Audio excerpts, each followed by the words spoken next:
Allah süyegan ansarlar bulma, dinli kömekçiler bulmaga Allah nasip etsin ya Allah. Kardeşler, as-salatu imadu din de Peygamber aleyhissalatu vesselam aytgan. Namaz dinni bahanası değil. Aman yaqamaha faqad aqamad din. Kim dinni bahanasını götürse, ay namaz kılıp, namazların zamanında yürütüp, ahlu baylarına da, yaşlarına da buyurup, şu dinni götürgen adam dedi, dinni bahanası. Dinni bahanasını götürüp olan mı kardeşler? Masjitlerde bulmasa, madrasalarda, mutalimlerde bulmasa.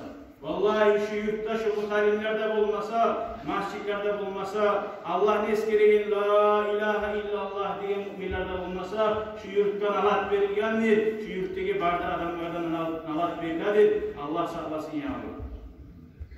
Kardeşler, şu masjidini görəsiz ki, neçe yüzyıllar buladır hali bu kurulganı.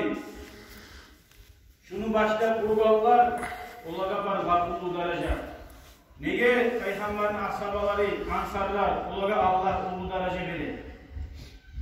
Hali bizden biri biz, uçağı, Uhud uçağı altını sadak etse de, şu ashabalar etken sadakasını, kolunu, ayasını yarım sıcağı sadaka çağı da sadakaya yetişmezdi. Nege onlar o beyinli bunu etti. Onlar İslam dinini bahanası oldu. Onlar sebepli hallamada dünyalarda kıyamet günü olunca minbaralardan amaç çakıra cemaatlara bu sunmalar yürüyor. Şu kuyda siz bugün bana adamlar sizin kadegiz çakırgan zamanla bir zatka şu var kurşarıp aylansanız siz çarkayız kavurlarda olsa da ama sizin ruhaniyetleriniz olmayacak. Ahiretinize gelegen zıvat toktamayacak.